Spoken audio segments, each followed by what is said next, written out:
Assalamualaikum warahmatullahi wabarakatuh. Pagi semua, balik lagi sama aku Balkis Dan aku Haya di Sunmokes aka Sunday Morning Podcast.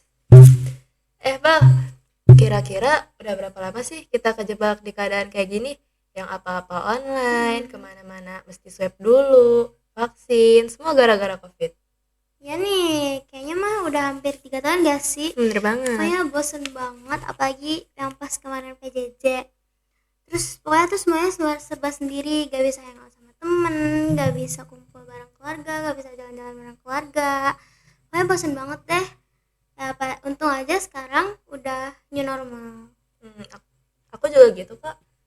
Apalagi temen aku pernah cerita pas PJJ tuh dia kayak ngerasa sepi, apa-apa sendiri, capek, gak bisa apa-apa tapi kan. Bener banget. Itu tuh pasti semua orang ngerasain hal kayak gitu pas lagi pandemi. Karena karantina kan, diem aja di rumah, gak bisa ngapa-ngapain. Betul. Nih Bang, kebetulan aku punya game, tapi aku cuma cipin 2 karena kan kita coba berdua nih. Sok pilih, kamu yang mana? Aku yang ini. Nah, ini. Gak yang ini aja.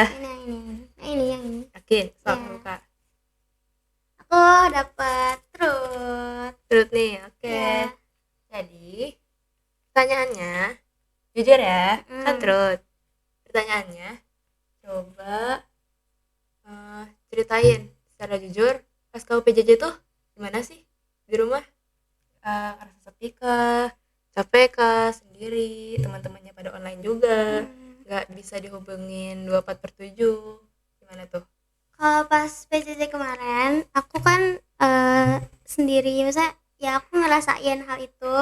Apalagi kan aku gak punya kakak, gak punya adik, terus orang tua aku dua-duanya kerja. Terus aku bingung banget di rumah mau ngapain. Terus kayak ya cuma nge-scroll TikTok, IG. Sama, milenial banget pokoknya itu tuh mah. Ya walaupun ada satu atau dua temen aku yang ngechat gitu, tetap aja gitu ngerasa kesepian. Sama kok, semua juga kayaknya gitu, yang di rumah juga pasti kayak gitu. Pasti. Tapi tenang aja, kayak gitu wajar kok. Iya, kata menurut psikolog Ratih Arum, sebanyak lebih dari 20% remaja itu mengalami peningkatan di gejala kecemasan, kesepian, depresi. Itu tuh terjadi selama COVID loh. Kayak efeknya sampai mental health seseorang loh, kayak parah itu. Parah banget sih, parah banget. Ternyata Aku juga pernah baca kan tentang itu. Katanya tuh kesepian tuh disebabkan gara-gara kebutuhan sosial tuh nggak terpenuhi. Gara-gara ada kegiatan yang serba dibatasin gitu. Padahal tuh di usia-usia kita tuh harusnya kita bersosialisasi, hangout, main bareng. Pokoknya ya istilah kerennya tuh membentuk kedekatan. betul banget. Siapa sih yang gak mau main bareng, hangout, tapi kehalang COVID. Tapi tuh sebenarnya kesepian tuh apa sih? Kenapa bisa orang-orang kesepian? Padahal kan gak mungkin mereka sendiri banget. Kayak segala punya teman itu kah dia sampai bisa dibilang kesepian? Itu gimana? Kesepian tuh nggak selalu tentang teman. Jadi kayak nih dengerin, kesepian tuh dibagi menjadi dua, yaitu kesepian secara emosional sama kesepian secara sosial. Nah, kesepian secara emosional itu karena kita tuh kehilangan orang-orang yang deket sama kita. Contohnya tuh orang tua, saudara, terus pacar, maksudnya sahabat. Typo ya, gak boleh gitu lagi. Typo. Lanjut. Terus kesepian secara sosial itu biasanya karena kita tuh baru aja pindah ke tempat atau lingkungan yang baru. Jadi misalkan kayak pindah rumah gitu. Nah, jadi ya wajar aja karena kita masih baru kan, jadi wajar aja kita sendiri. Terus ya gak apa-apa, lama-lama pasti bakal dapet temen.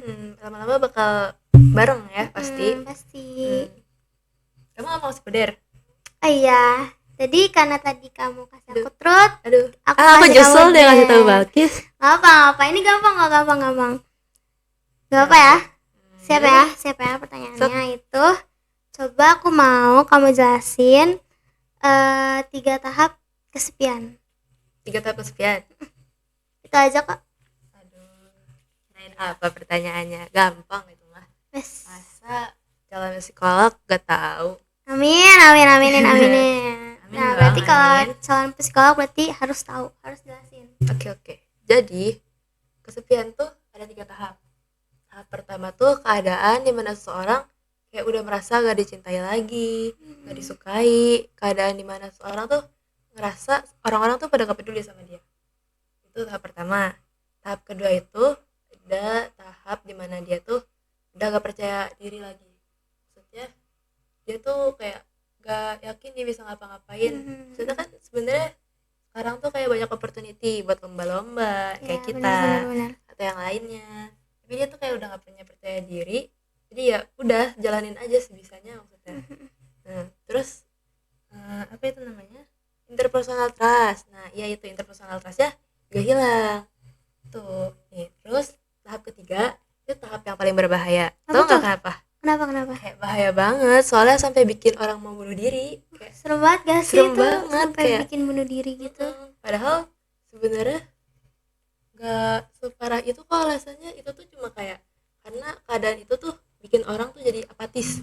Apatis tuh keadaan dimana seorang udah ngerasa gak ada yang peduli lagi sama dia. Kayak pokoknya di dunia ini tuh dia sendiri, dia gak punya siapa-siapa, gak ada orang yang sayang sama parah, dia, parah.